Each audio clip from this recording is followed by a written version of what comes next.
या फिर कहीं रुपया पैसा अटक गया हो, नहीं निकल रहा हो, किसी व्यक्ति से कोई काम करवाना है, वो काम नहीं कर रहा, कोई फाइल आगे नहीं बढ़ रही है, कोई कार्य अटक रहा है,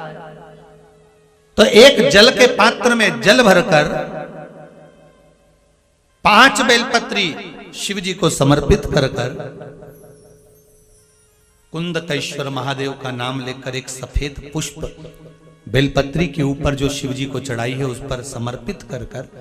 जल जो लेकर गए हो, अपनी उस कामना को कर कि मेरा ये कार्य अटक रहा है, ये कार्य नहीं हो रहा, कुंदकेश्वर महादेव का नाम लेकर धीरे धीरे जल की धार चढ़ाइए। और एक बात हमेशा याद रखना, फिर निवेदन कर रहे हैं, अच्छे से समझ लेना, शंकर जी पर जब जल चढ़ता है, शिव जी का जब अभिषेक होता है, शंकर जी पर जब जल चढ़ाया जाता है, दूध चढ़ाओ, जल चढ़ाओ, कुछ भी चढ़ाओ, पर एक बात का स्मरण अपने जीवन में होना कि इतने ऊपर से मत चढ़ाना कि जल चढ़े और छींटे आपके ऊपर। बहुत ध्यान दीजिएगा।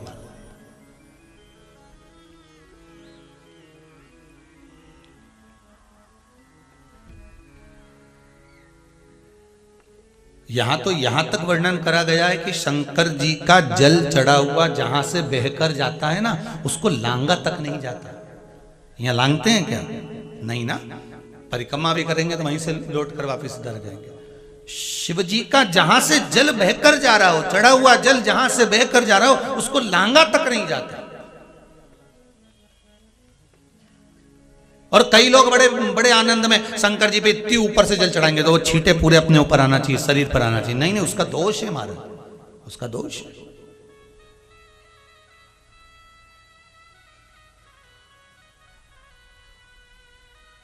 शिव जी को अगर आप जल चढ़ा रहे हो, जैसे आप भगवान को अगर जल चढ़ाओ, दूध चढ़ाओ, तो मान लो अगर जैसे एक सरल भाषा में समझ लो और अच्छे से, कि जैसे ये शिवलिंग है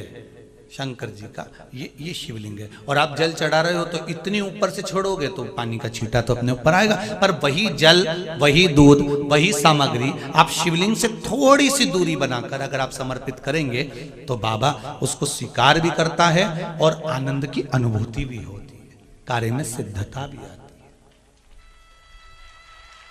कार्य में उसकी सिद्धता भी। अब तुम तो ऊपर से छोड़ रहे हो जिससे वो पानी तुम्हारे ऊपर ही आए, तो वो एक अलग प्रसंग है, बोलिए एक अलग विषय।